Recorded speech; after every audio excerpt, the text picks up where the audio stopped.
Hello guys, thank you for watching my videos. मेरे channel का नाम है मिड ब्रेन ऑफिशियल। इसमें हम पैरामेडिकल वैकेंसीज में जो लैब टेक्नीशियंस के पेपर पूछे गए थे 2019 में, उसी पे हम चर्चा करेंगे और जो उनके आंसर्स हम यहाँ पे डिस्कस करेंगे। और उसके जो अल्टरनेट्स ऑप्शंस हैं और नॉलेज जो हम और उसमें गेन कर सकते हैं वो भी हम यहाँ पे डिस्कस करेंगे। लेट्स गेट स्टार्टेड, ज़्यादा देर ना करते हुए। सो द फर्स्ट क्वेश्चन है, how does the RBC appears in thalassaemia. Thalassaemia में आरबीसी जो है कैसे दिखती हैं। तो इसका जो आंसर है, बेसिकली आंसर तो आपका ए है, ठीक है। लेकिन अब इसमें अगर हम बताएं कि क्या होती है माइक्रोसाइटिक, नॉमोसाइटिक, मैक्रोसाइटिक। सो माइक देखिए, आरबीसी का जो साइज होता है वो बेसिकली उसे 7.2 होता है, ठीक। 7.2 होता है। और इसको जो है कि हम नॉर्मल जब हम माइक्रोस्कोपिक करते हैं तो उस पर हम डिस्कशन करते हैं कि माइक्रोस्कोपिक अगर कर रहे हैं तो उसमें आरबीसी का जो शेप है वो हम लिम्फोसाइट, जो नॉर्मल लिम्फोसाइट होता है उसका भी शेप अप्रोक्स 7.2 होता है। तो हम जब माइक्रोस्कोपिक किया जाता है उस समय इसी के लिम्फोसाइट के जो कि वो होता है लिम्फोसाइट से जो है कंपेयर किया जाता है इसके शेप को, आरबीसी के शेप को।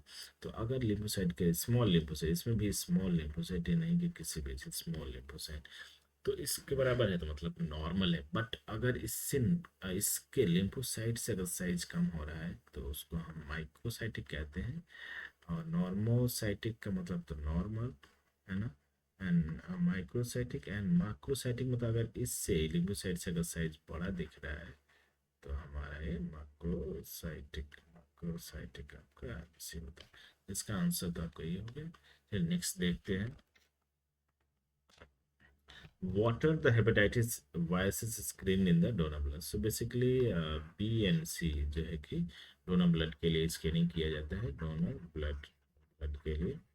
और इसमें अगर कोई पूछे हेपेटाइटिस जो है कि कितने टाइप्स के होते हैं, तो बेसिकली जो है ए, बी, सी, डी और ई होता है। बेसिकली बहुत सारे लोग डी और ई के बारे में नहीं जानते हैं, लेकिन ये भी होता है, तो इसे भी याद रखें। लेकिन अगर डोनर स्क्रीनिंग के बारे में अगर बात किया जाए तो आंसर डी।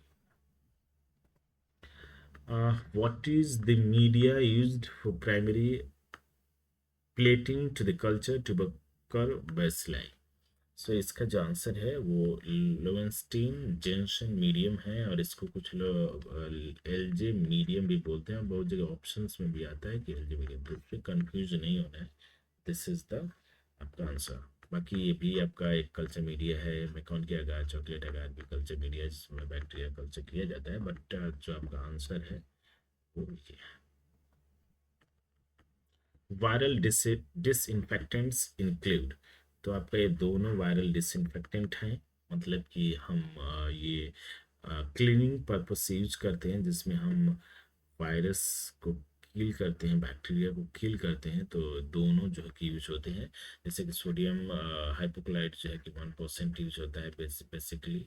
हाइपोक्लाइट सॉल्यूशन जो है जो है कि 1% बेसिकली यूज होता है हाइपोक्लाइट सॉल्यूशन। और ये समटाइम जो है कि 5% भी यूज होता है।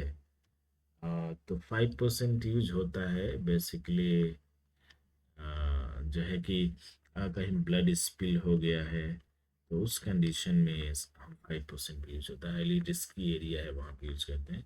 बट ऐसे तो जनरली हम 1% यूज करते हैं। तो इसका जो आंसर होगा first and second.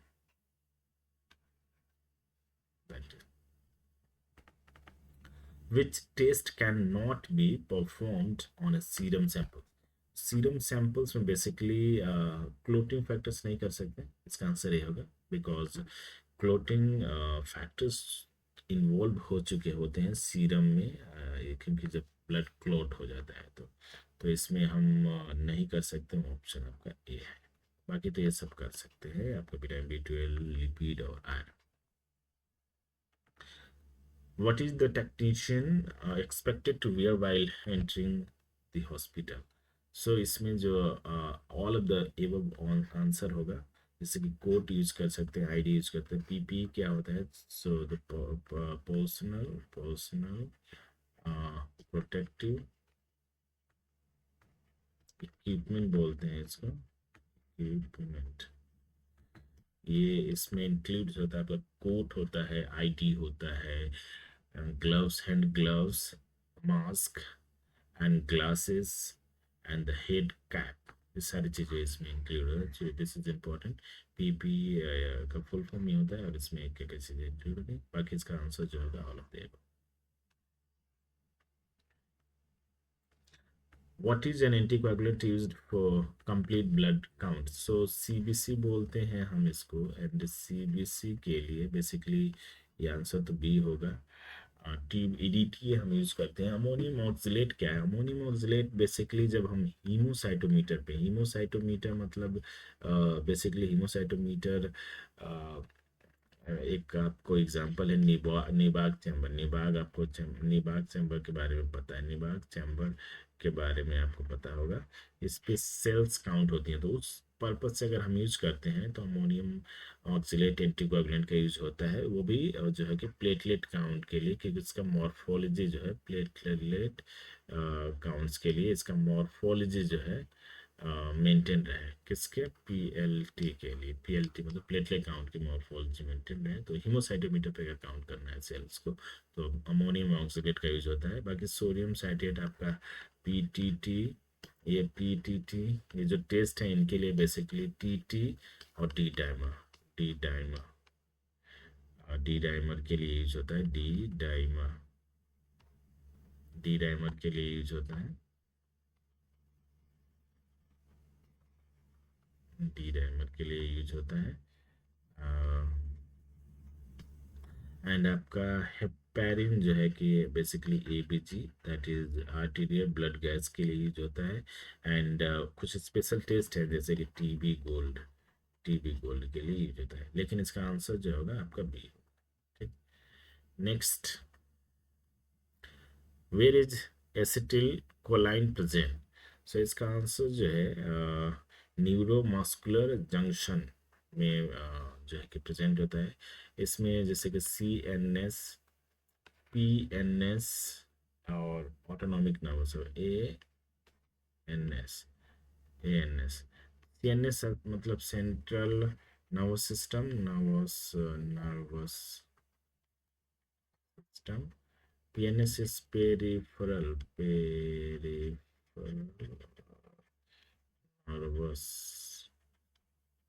system, and ANS is autonomic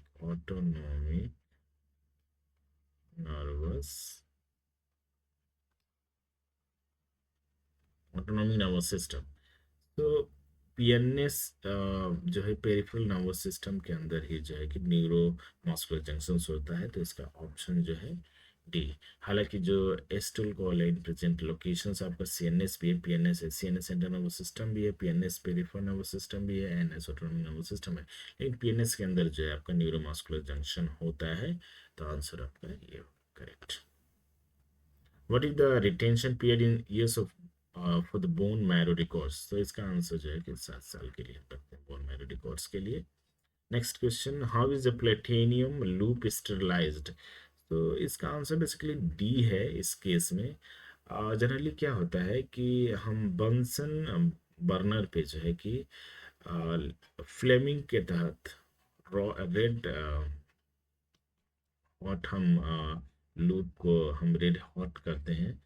and उसके बाद से कंप्लीट स्टेरिलाइजेशन उसी को माना जाता है। उसके बाद से हम इसे अलाउ करते हैं कि कूल होने के लिए, एंड देन फिर हम अगेन जो है कि अदर बैक्टीरिया इनोकुलेट करते हैं।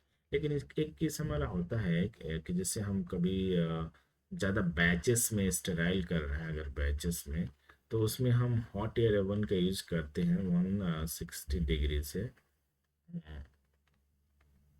180 डिग्री 180 डिग्री सेल्सियस पे जो है कि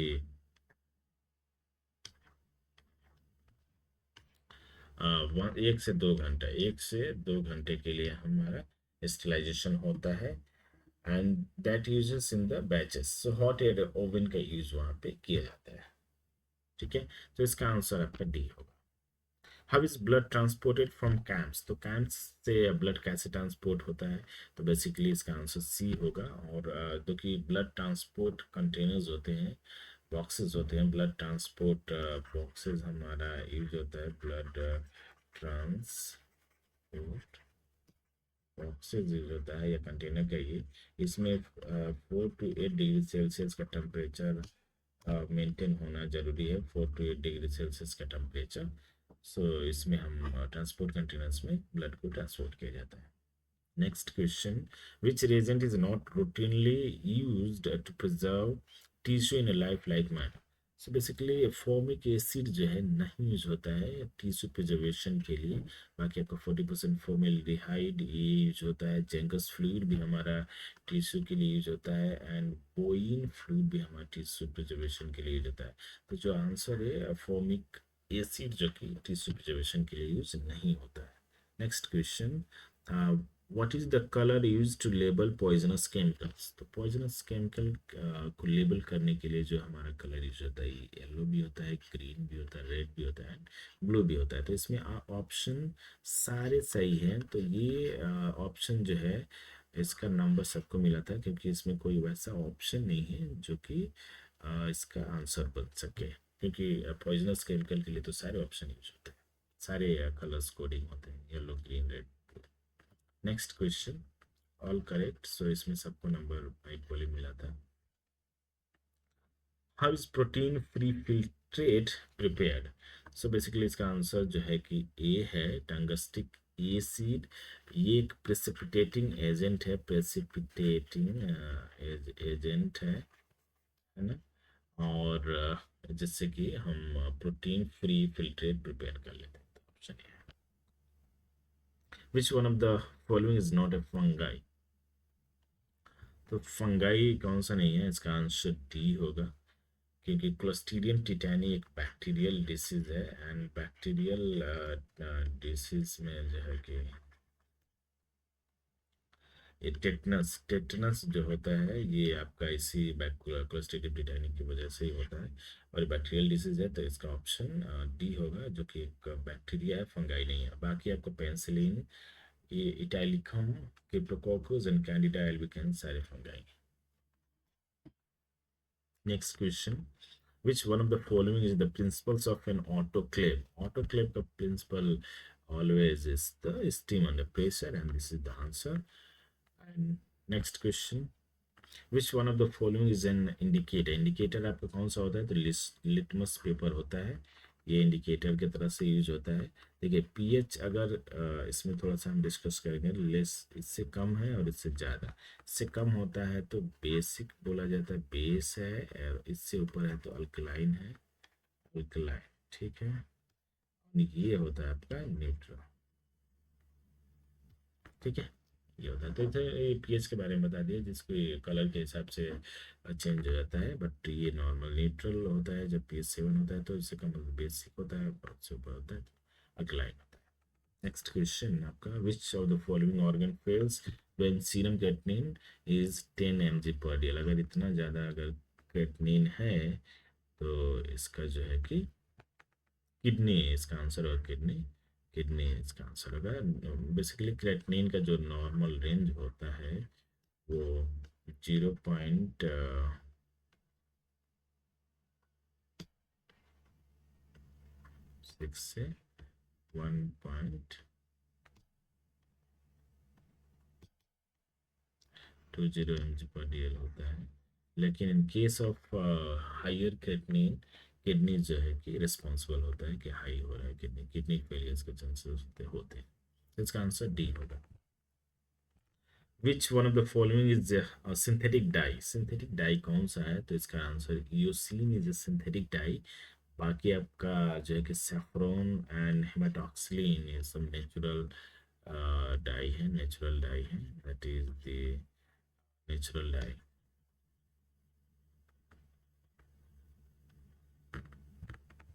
next question is, which organ is present in the right hypochondrium, so इसका आंसर होगा आपका बी, कौन सा ऑर्गन जो है राइट हाइपोकॉन्ड्रियम में प्रेजेंट होता है, तो लीवर इसका तो आंसर।